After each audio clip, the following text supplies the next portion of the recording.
Alors, la grande question qui se pose chez les astrologues, c'est l'astrologie est-elle censée expliquer ou prévoir? Je pense que d'une manière générale, peut-être que le problème est mal posé. Mais globalement, si je m'en tiens à une approche sociologique, l'astrologie est censée expliquer, en utilisant un modèle qui ne bouge pas, qui est constant, qui n'est pas constamment en train de se modifier. Vous savez, c'est le propre de l'échelle des âges d'être constant.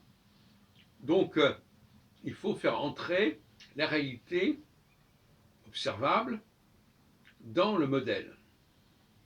Et la difficulté, c'est que ce modèle dépend du leader. Autrement dit, si j'ai un fait X ou Y, je ne peux l'expliquer astrologiquement que par l'interface du leader. Parce que c'est l'âge du leader qui me permettra de comprendre dans quelle phase on est. Si le leader est dans une phase grégaire, ou s'il est dans une phase androgynale, ça change tout.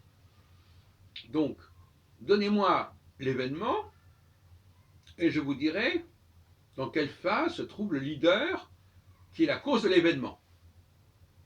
Et donc, en gros, j'aurai une tranche d'âge, une fourchette d'âge. Voilà comment il faut prendre. Maintenant, que l'on puisse prévoir des choses par l'astrologie, je pense qu'il faut être très mesuré. Puisque de toute façon, d'abord la prévision, c'est un mot qui est très chargé. On ne peut prévoir que des choses qui sont dans le modèle, déjà. Et donc des choses qui ont déjà eu lieu. Les événements au grade de l'astrologie charismatique sont récurrents, sont banals, sont ordinaires, sont nécessaires. Donc il faut s'attendre à rien d'extraordinaire dans une prévision astrologique. La seule chose qui soit extraordinaire, c'est d'indiquer à quel moment un certain basculement peut avoir lieu. Là, c'est intéressant.